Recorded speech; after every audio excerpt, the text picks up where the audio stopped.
Welcome to the Addtech Q3 2025 report presentation. For the first part of the presentation, participants will be in listen-only mode. During the questions and answers session, participants are able to ask questions by dialing pound key 5 on their telephone keypad. If you are listening to the presentation via webcast, you can ask written questions using the form below. Now, I will hand the conference over to CEO Niklas Stenberg and CFO Malin Enarson. Please go ahead. Good morning, everyone, and most welcome to Addtech's third quarter report presentation.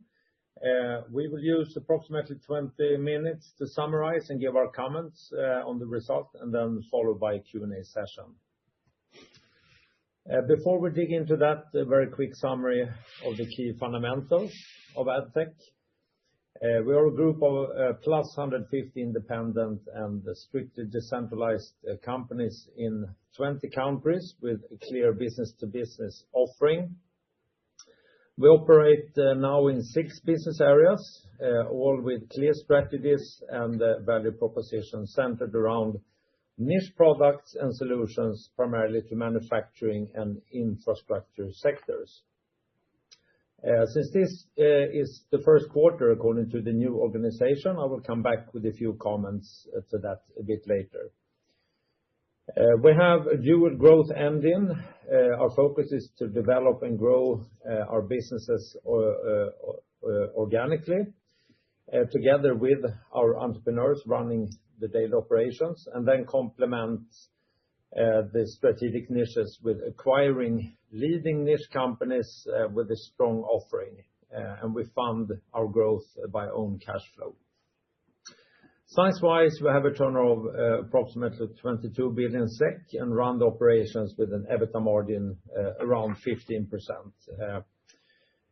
with a small and efficient central team. Now over to the quarter and some highlights. We sum up another solid quarter with a high demand, good earnings growth, and a high acquisition pace. We increased our net sales by 1%, of which 1% was organic, and a negative currency effect of 3%. And bear in mind that even if the market situation has partly improved during the year, it is partly dampened the kind of general business cycle. We report a solid EBITDA growth of 9% with an improved margin of 15.6% compared to 14.4% in the same quarter last year. So a very strong margin. Our cash flow also strengthened from high levels, and we signed 4 acquisitions during the quarter. And last night, yesterday, we signed another agreement, and this one to acquire a company in Germany, a quite large company for us, approximately 38 million euro in turnover, strengthening our position within electrification. I will come back to that a bit later. Finally, as I said, we will also talk a bit about the new organization structure. A bit more on net sales in the quarter. As I said, 1% organic. We saw a continued variation in the business situation between the customer segments. And primarily this quarter, the segment energy and special vehicles were on the positive side, while medical, sawmill, and defense, especially due to tough comps, but that had a weaker development in the quarter. Sales-wise, the business area, electrification, industry, and process were the main drivers compared to last year, while we saw a slight decrease in energy and safety, and that is due to primarily, I would say, tough comps and also negative currency effects. Automation also had a sales drop year over year in the quarter, but here I would say we see a positive sales trend starting to materialize with a solid improvement in the business situation sequentially. During the quarter, we also saw a recovery in demand for grid infrastructure products compared to the somewhat lower product. We had a little product dip in the second quarter, as we talked about at that time. So all in all, a solid business situation, I would say. Overall customer activity was high, a good order intake, broad-based, and a positive book-to-bill. We still see hesitations on larger investment decisions, primarily affecting our business area Process. So more details on the business areas shortly. Looking at earnings, EBITDA increased for the group, as I said, with solid 9%, where more than half was organic. And also this quarter, Energy contributed strongly with 20+ growth on EBITDA. And same with Industry that continued to deliver double-digit growth, as well as solid contributions from both Electrification and Safety. Our EBITDA margin increased, as I said, to 15.6%, and that is very satisfactory, of course. And what we see is that we also continue to increase our gross margin steadily in all business areas in the quarter. And this is primarily driven by an improved product mix, but also good performance in active pricing. The long-term financial target, profitable working capital, continues to improve, 78% in the quarter, clearly up compared to same quarter last year of 74%. So a few words then on the new organization. So before we head over to comment on the business development in these segments, we walk you quickly through the changes that we did, just as a quick reminder. First of all, important to say that this is a very undramatic change, something we do from time to time. And we do this with some interval to balance up the business area size and to make sure that we have the best setup for vitalizing future growth. To boil it down, it's primarily two major changes that we have implemented. First, we have streamlined business area Energy to focus primarily on the electrical transmission and distribution. So the potential related to the expansion and renovation of national and regional grids on the markets where we are present, but also a strategy to leverage on the growth linked to the increased demand for power supply to the demanding industry and data halls and hospitals and other segments. Secondly, we have on the basis on the former business unit Energy Products, complemented with some companies primarily from Electrification, we formed a new business area Safety. And we have a fairly broad approach to safety as a concept, taking our starting point in the idea and aim to capture potential from stricter legal requirements, a more complex threat landscape, and also in increasing the automated digitalized world from a safety, running a safe business. In total, we have today around 20 companies in Safety with products and solutions that prevent risks and create safety, security, and continuous operations. And we see good growth potential here, both organic and through acquisitions. Finally, we have moved a number of companies within electrical production from Electrification to Industry. So you will learn more along the way around this. But to conclude, we have scaled up the business organization. And as always, we recruit internally. So we have added some more skilled Addtech employees with increased responsibilities. So then, some brief comments on the development for every business area. Starting with automation, as you can see, the partly challenging market situation remains, but we are moving step by step in the right direction. We still have a way to go before we have automation to a kind of normalized volumes where we want it to be, but we are going in the right direction here. The positive trend in order intake continued in this quarter, and of course, satisfying to see also an improvement when it comes to sales sequentially. Automation increased gross margin in the quarter, and we also saw that the cost-saving initiatives are starting to take effect. If we adjust for a one-off cost of 6 million SEK, the EBITDA margin increased somewhat year-on-year, despite the lower sales volume. So that is proving that we are getting out the effects. So all in all, a solid quarter development, good demand, and key segments, mechanical and defense, were the main drivers, while medical and process had more of a flattish or negative development. Electrification, we saw in the third quarter that the market situation was very strong.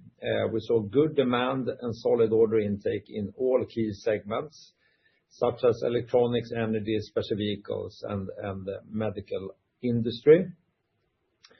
The underlying business was stable, but a slightly weaker product mix and increased input costs in a couple of companies hampered the earnings growth and profitability in the quarter. Moving on to energy, adjusted for the negative currency effects, the total sales were flat despite very tough comps in the quarter. And the strong earnings and margin trend continued, primarily driven by an improved product mix and leverage on organic growth. And important to note that the margin in this quarter is very strong and should not be extrapolated going forward. We should rather look at the rolling 12 margin, I would say, for energy going forward. As I mentioned in the beginning, we saw a recovery in demand for the grids compared to the temporary decline in product orders in the second quarter. And apart from that, in energy, the demand within renewable energy, railway, and niche products for power distribution was favorable, but data telecom, which is primarily fiber for energy, was still weak. Business area industry delivered yet another very good quarter. Market situation was overall strong, with a continued good demand within subsea. We had also strong order intake in electrical production, so companies coming from electrification into industry. And also, not the least, special vehicles with a continued positive momentum. Sawmill industry remained weak in this quarter, while companies supplying customers within waste management, mechanical industry, and electronics had stable demand. So all in all, for industry, a strong market on aggregated level with good order intake and increased margins driven by an improved product mix and solid contributions from acquisitions. Moving on to process, where total sales grew by a very satisfying 8%, but with a weaker product mix in combination, as we write in the report, with too high costs in a few producing companies, we saw negative effects on margins in the quarter. So we are working on some company-specific initiatives, but with a bit cautious approach here. It's a matter of balance to protect profitability short term and at the same time be ready when sentiment in product deliveries improves. So it's the product mix, I would say, in the quarter that have a negative effect on the margin. But the market situation was primarily favorable here with the segments energy, special vehicles, while mechanical and forest and process was stable. Marine sector had a bit weaker development this quarter, primarily due to tough comps. Last but not least, then, our new business area, Safety. Despite a sales drop year-on-year, we saw an improvement in profitability due to a better product mix, but also clear positive effects from some earlier initiated cost-cutting initiatives in a few companies. So market situation for Safety, I would say, was okay, but with large variations between segments. We saw it was tough comps here, both in demand and sales from, I would say, especially data halls, but also in the segment medical. Market situation with the building installation, which is the largest segment for Safety, remained challenging, but with some glimmers of hope for improvement in 2026. And this means that when the market, the construction market start to bounce back, it will have a material impact on sales within Safety. The key driver in the quarter for Safety was traffic safety, while electronics and energy were more flat. So to sum up, the market situation in the quarter, the variations in the market situation is still there, both between companies and segments. We still see the hesitation in investing in larger products in a number of segments. Despite this, we can conclude a solid quarter and especially good order intake that is fairly broad-based. So we are optimistic about the future and are well prepared to support our customers in our 15 niches.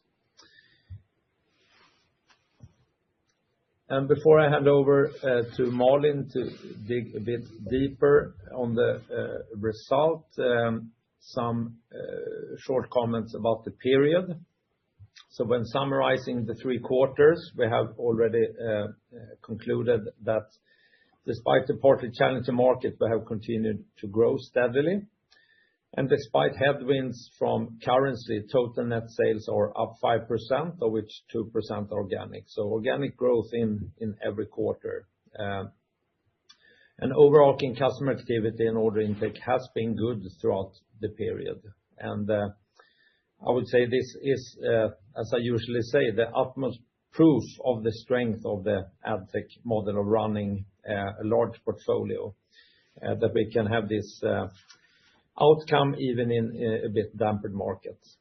So all in all, we have throughout the period good at getting the volumes into the result, EBITDA up 10%, with very strong margins of 15.6 compared to 14.9. And cash conversion remains strong. I'm sure you will elaborate on that more now, Malin. I will, absolutely. Thank you, Niklas. We have now heard you describe the business and market situation. So let me do a quick summary of key financials and also give you some additional information. Sales increased 1% during the quarter and 5% in the period. A good EBITDA increase of 9% in the quarter and 10% during the period, with an increased margin. I will elaborate on the margin further on. Net financial items have come down during the quarter as well as during the year, which is primarily due to a lower reference rate. This decrease is offset by a natural increase in current tax, driven by profit increase and a higher effective tax rate due to more business in countries with higher tax rates. All in all, earnings per share is steadily increasing and amount to 5.70 so far this year, which is an increase of 13% and a very good growth of 16% in the quarter. Our operating cash flow was strong during the quarter and increased by 22%. Profitable working capital increased to 78%, and our leverage was historically low at 1.2. I will come back to all of this later on. Our consistently strong return on capital employed of 22% over a long period demonstrates our efficient use of capital. This reflects our disciplined approach to profitable growth and capital allocation. ensuring continued high returns for our shareholders.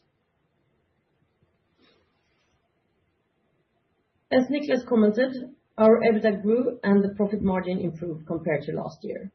Adjusting both years from revaluations of earnouts and one-offs, we get an increase of 1 percentage point. The one-off effects that affected the quarter were primarily due to a shutdown of an unprofitable production site in one of our companies within automation. The relocation of several companies between our business areas that occurred in connection with our reorganization into 6 business areas resulted in a reallocation of management fees that impacted electrification negatively and safety positively in the quarter. This, of course, has no effect on group level, and if we look at the accumulated figures, these are correct also on business area level. As we always point out, when considering a long-term sustainable margin, you should always start with a rolling 12 as a base. The margin improvement over time is broad-based and is in general thanks to active work to increase the value add in our value proposition, good pricing power, and to strategically improve our product mix, and not least good contribution from acquired companies, as well as good leverage from organic growth. Of course, a firm grip of overhead costs is also contributing to the outcome, and we can see that the trend line of total cost in relation to sales still has a good development. During the quarter, our measures in businesses where we see persistently lower market conditions continued, as always. Regarding other operating income and expenses, we had a positive effect on profits from revaluations of earnouts of about 13 million SEK in the quarter compared to 3 last year. Other items, including currency effects from revaluation of balance sheet items, had a significantly less positive effect this year compared to the third quarter of last year when the Swedish krona was weaker.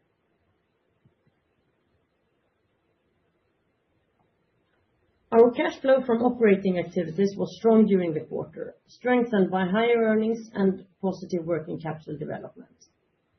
Cash conversion developed slightly positively since the cash flow strengthened relatively more than profit increased.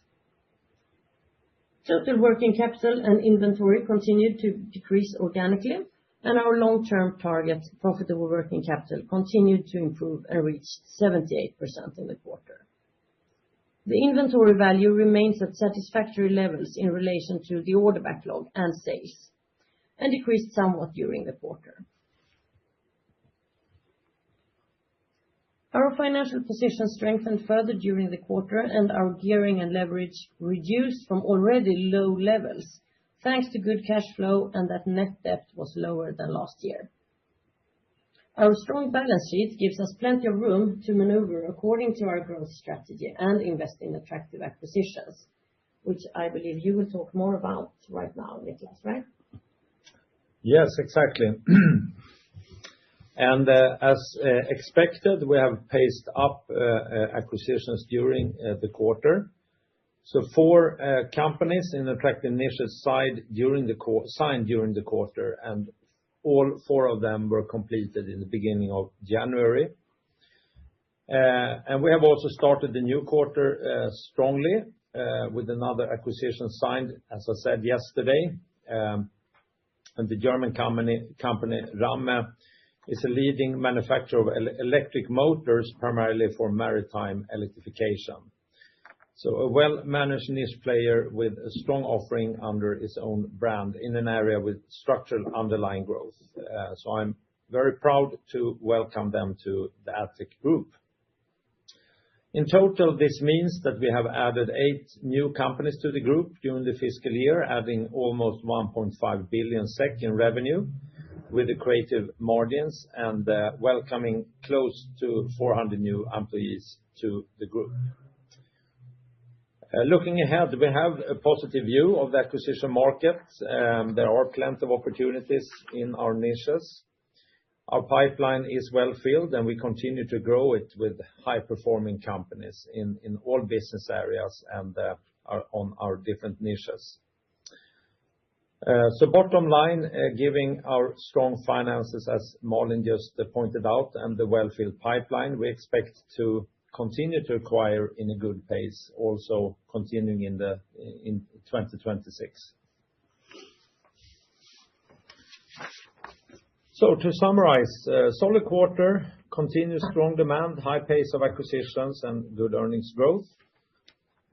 Overall market situation was favorable, even though variations between the segments remained. And of course, there are still uncertainties on some of the markets. But order intake was good and positive book-to-bill in the quarter. And the cash flow strengthened, and we expect to keep up the high acquisitions also going forward. With that said, let's open up for questions. If you wish to ask a question, please dial pound key 5 on your telephone keypad to enter the queue. If you wish to withdraw your question, please dial pound key 6 on your telephone keypad. The next question comes from Zino England Ricciuti from Handelsbanken. Please go ahead. Good day, and thanks for the presentation and taking our questions. Starting off in energy, as you said today and also in last quarter, that there were some temporary lowered demand.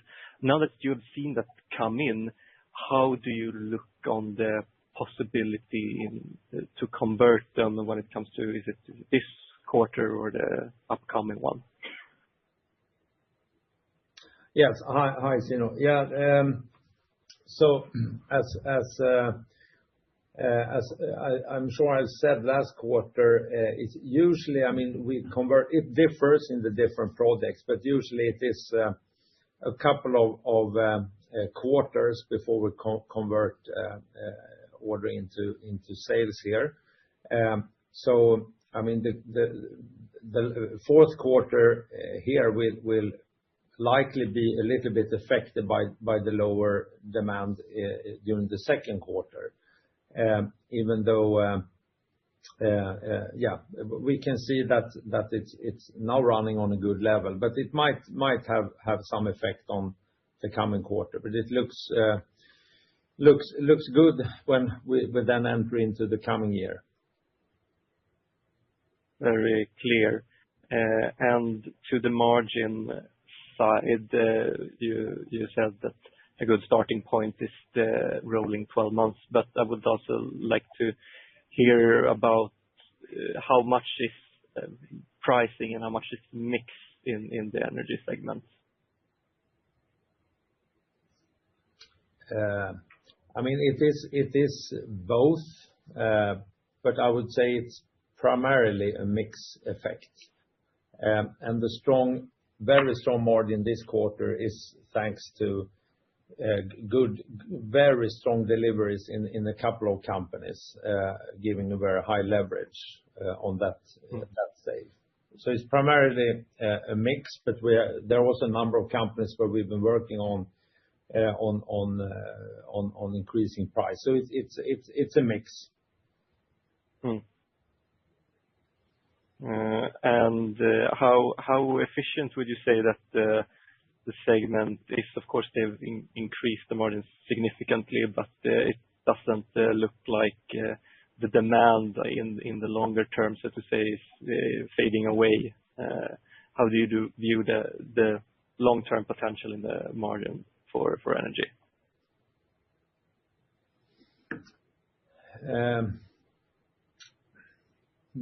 Yeah, I mean, as you know, we have had a very strong development for quite some time now in energy. We should remember it's not so long time ago we had around 13-14% margin in this segment. So I would say, again, a starting point in the rolling 12 margin, and we believe that the margin going forward is probably more on a kind of stable level. Very, very good. And just the very last for me, you said that the good demand was broad-based and positive book-to-bill on a group level. Was it positive in all the segments? You mean in all the business areas? Yeah, exactly. On the book-to-bill level. It was positive in 5 out of 6 business areas. Very clear. Thank you. I'll get back in line. The next question comes from Ope Otani from Goldman. Please go ahead. Hi, good morning, Nicholas. Good morning, Merlin. Thanks for taking my question. Maybe just starting off with margins. Do you mind just breaking out sort of what drove higher margins, sort of strong performance in energy? So like how much of that was operating leverage, how much of that was mix, and how much of that was pricing, and sort of again helping us think through what sort of future margins might be as a result of what is sort of sticky from those 3 buckets, maybe.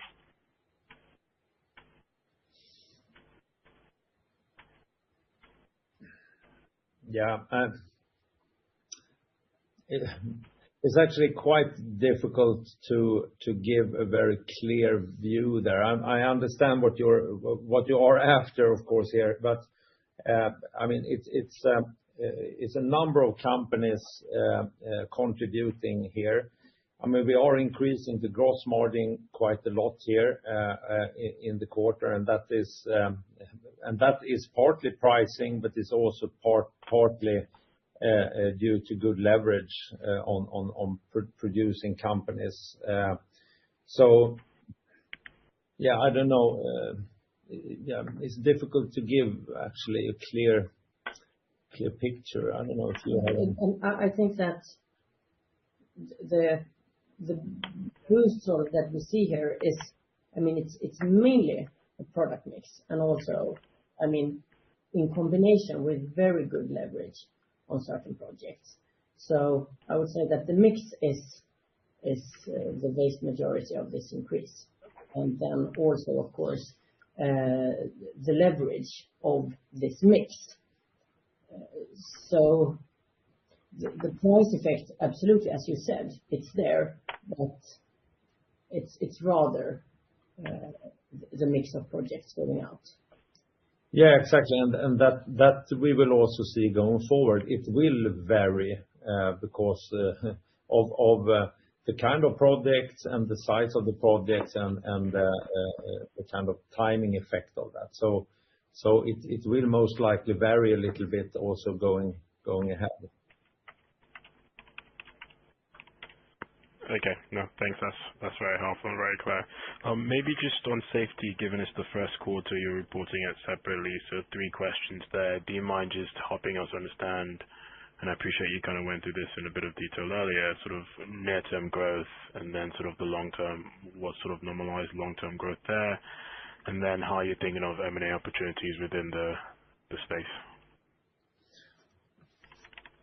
Yeah, I mean, every time we do a reorganization and put a new kind of heading to a business area, we also always start with the approach that every business area should have the opportunity to double the earnings in 5 years, because that is what our overarching KPI is. So when we have formed safety, of course, we looked into the existing companies, seeing do we see enough drivers here to generate a steady organic growth over time, and also on the acquisition pace. So, I mean, the easy answer to your question is that we have a strategy and we have a pipeline of acquisitions that makes us as confident as we can that we have an opportunity to double the earnings here in 5 years, and also having good margins. So we are now, of course, also it takes some time. We have formed a new team. They're working very much now on continuing working on the pipeline that we have started already before we formed the safety area. And of course, as I said in the beginning, we have a broad perspective on safety, and we see quite good opportunities here in the sector. Okay. And Maybe just lastly on M&A in general, you sort of talked of the larger electrification-related deal. Do you mind? I know you might not like talking about specific deals, but do you mind giving any details there, just because it seems larger than a normal Addtech deal, and sort of is that the general run rate from here, where sort of individual transactions are bigger and sort of number of deals might be higher than previous years?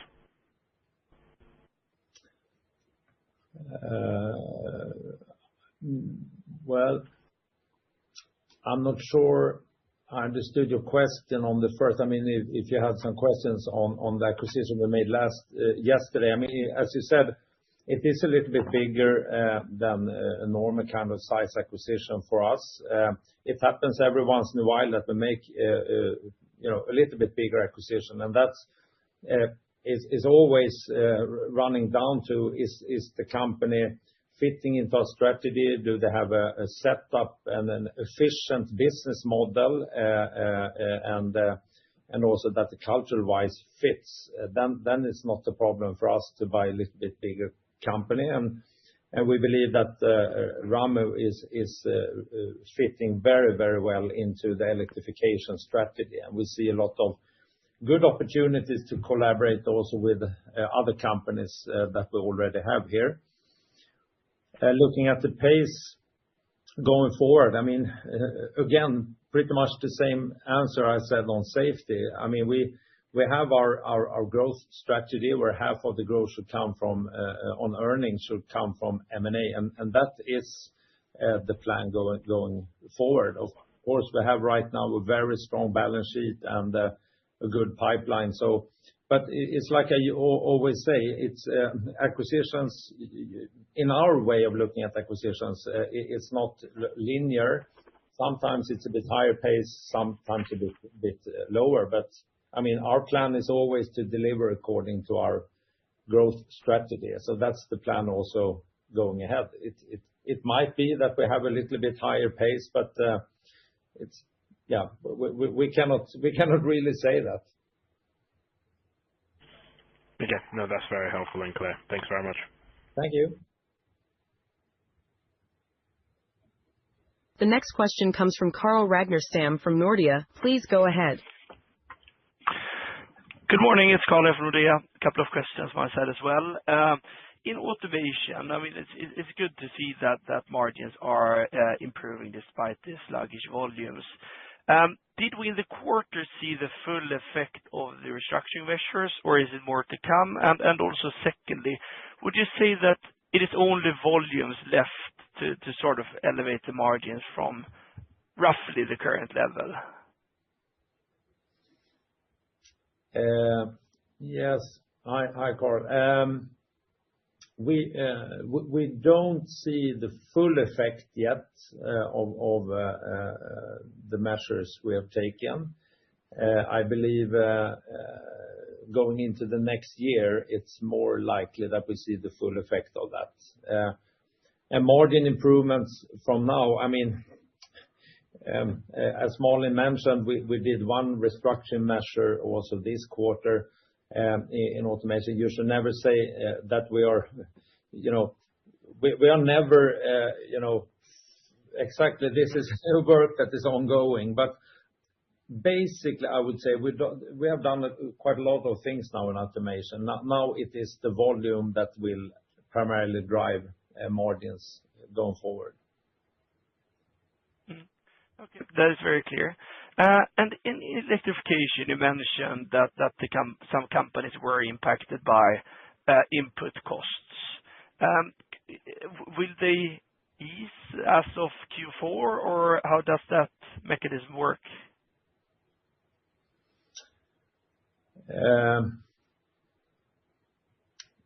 Yeah, that's difficult to say, actually. I mean, of course, there's a lot of things happening on some materials in the world. I mean, one of the companies I mentioned is dependent on the silver price, and we all know what has happened there during last year with like 200% increase. So it's actually very difficult to say at this point what will happen. But of course, we are, as always, taking actions in in the companies affected by higher input costs. It's also a number of other companies where some input has increased due to, high demand from AI, et cetera, driving up prices. But I mean, we are constantly working to find solutions, and that's the strength. One of the big strengths we have, I mean, our agile companies finding ways around. But it's hard to say if it has improved in the fourth quarter. Did you expect a worsening situation as of Q4 or improving, if we take that direction, the short term at least? Could you say anything about that, given the volatility in the pricing, I guess? Yeah, you can. Yeah. I would say that, I mean, for the specific company that Niklas mentioned, I think that they will have challenges. I mean, we all, as you say, know what's happening with the silver price.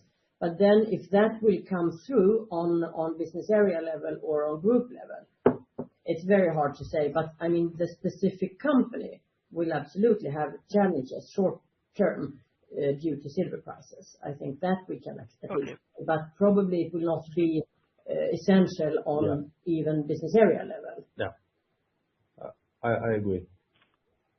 Okay, that's very clear. And the final one is on industry. Clearly impressive margins. You've offset the sawmill softness excellently, I think. And if you look into your backlogs and the order intake as of now, how do you think that dynamic could play out over the coming 6 months?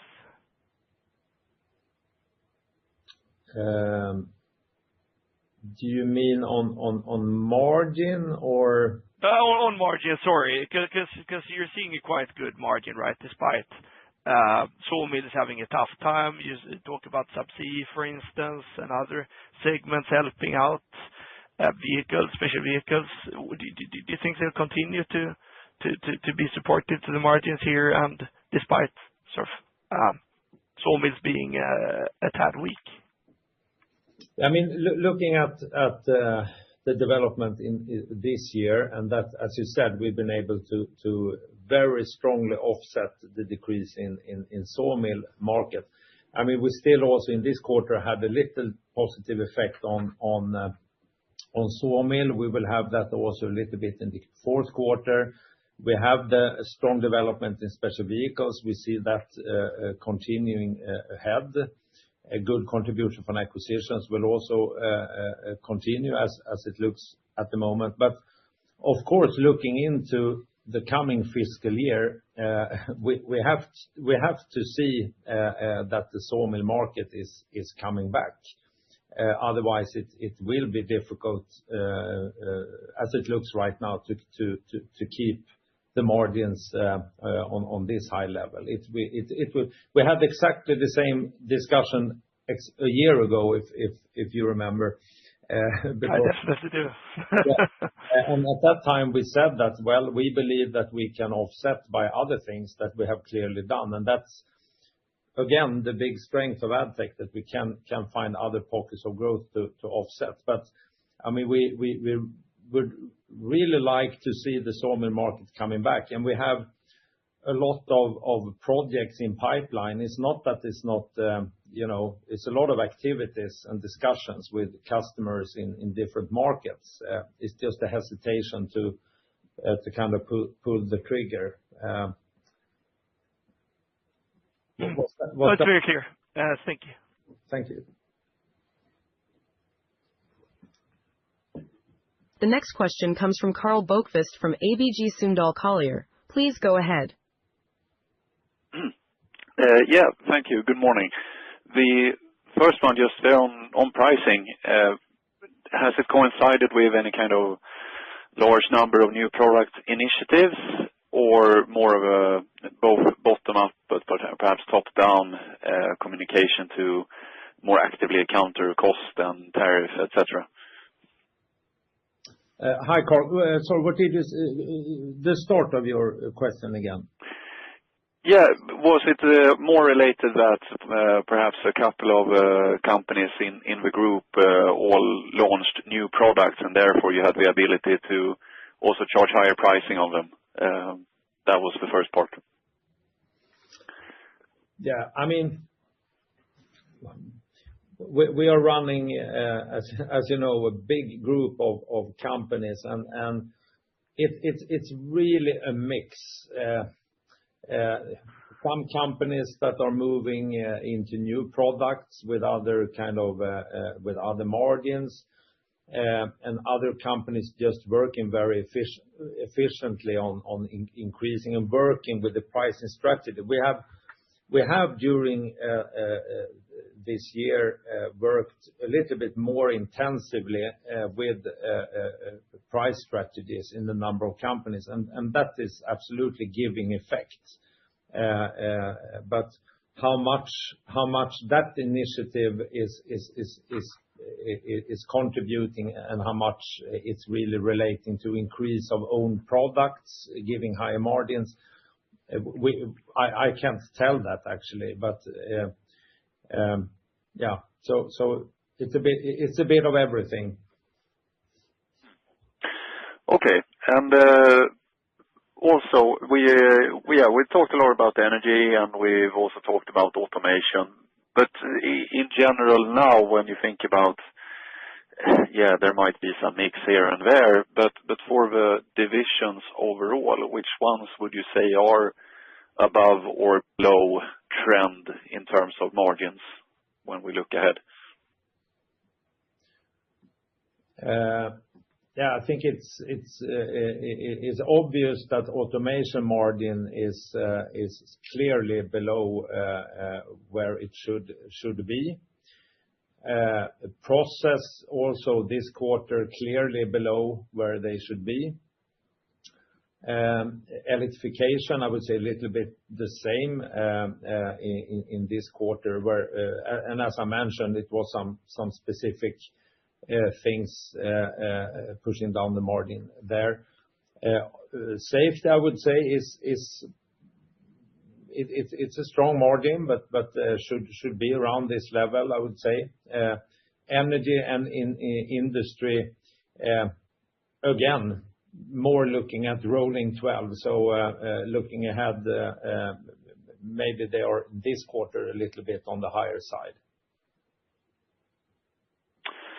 Very clear.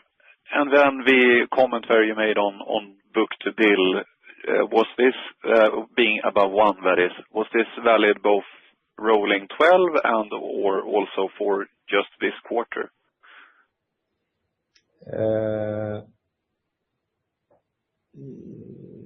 Yeah, definitely in the quarter, quite well above 1 here, rolling 12. Yeah, I mean, it's also Rather the quarter. Yeah. All in all, also on the year to date. Yeah. But yeah, exactly. So year to date also improved, but it has sequentially improved. I would say the book-to-bill has sequentially improved during the year. All right. That's clear. Thank you. The next question comes from Johan Lundqvist Sundén from DNB Carnegie. Please go ahead. Hi, Niklas and Malin. Hi. Hope you're well. A lot of good questions has already been asked, but a couple of follow-ups from my side. First, on Ramme, we talked a lot about the acquisition, but can you give some margin guidance where the unit are operating at currently?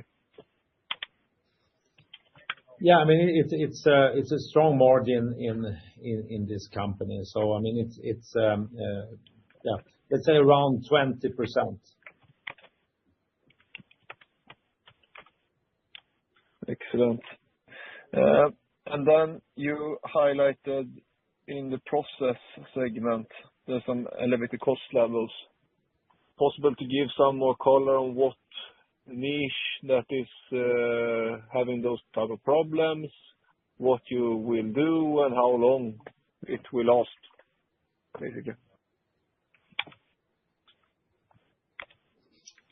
Yeah, and that's a good question. I mean, as I said, this is really balanced. As we have said a number of quarters now, I mean, we have a good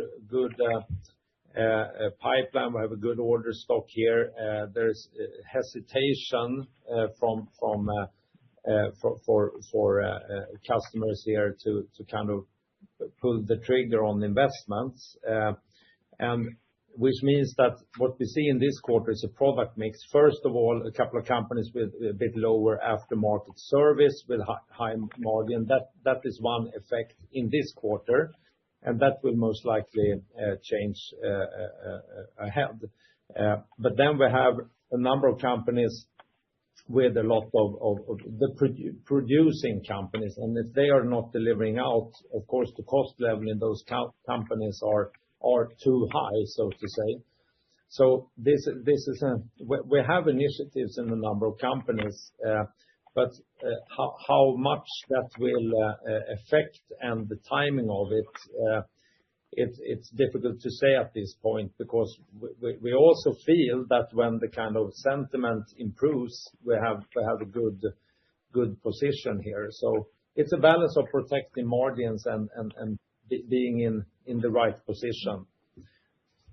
Yeah, and also as you asked if it was segment specific, I wouldn't say that it's segment specific. It's rather companies depending on sort of larger investments from customers. So the production units, they are sort of staffed for the order backlog and what they expect. So that's the question, as you described. Yeah. When should we act or not? Yeah. Okay, so no kind of indication what kind of end market we should look at to pick up? No, not really.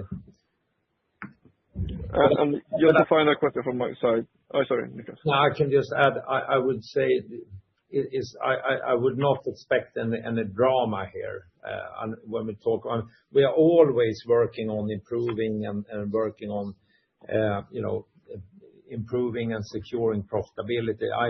I wouldn't say that we foresee at this point any dramatic changes here.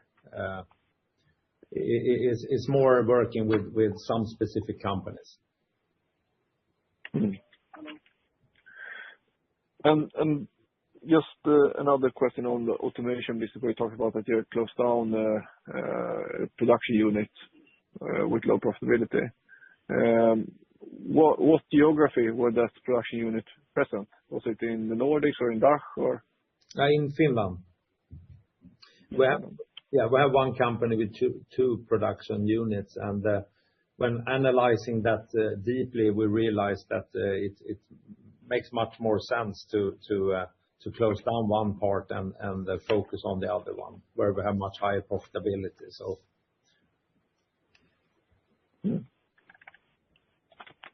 Excellent. I think I'm happy there. Get back in line. Thanks a lot. Thank you. There are no more phone questions at this time, so I hand the conference back to the speakers for any written questions or closing comments. Can you read out what's the question? Would you mind expanding on the weakness in Sweden? Okay. Yeah, so I have one written question here. Can you expand on the weakness in Sweden? I mean, as we all usually point out, it's difficult to put kind of a macro perspective on Addtech in any geography, because it's running down to individual performance in some companies. I mean, this quarter, sales was lower in Sweden than year-on-year comparisons. But I mean, to highlight something, I mean, mechanical industry is still a bit hesitant here when it comes to projects. And this can vary. I mean, it was quite dampened also last year, but then we got a number of projects in at that point. Apart from that, I would say it's more company specific. And then there's another question. This is regarding the margins in process, and you commented on that when Johan asked, basically. Yeah, I think I have already answered that question. Yeah. So it's further questions there. So I guess with that said, thank you very much for listening in and good questions. Have a good day. Thank you.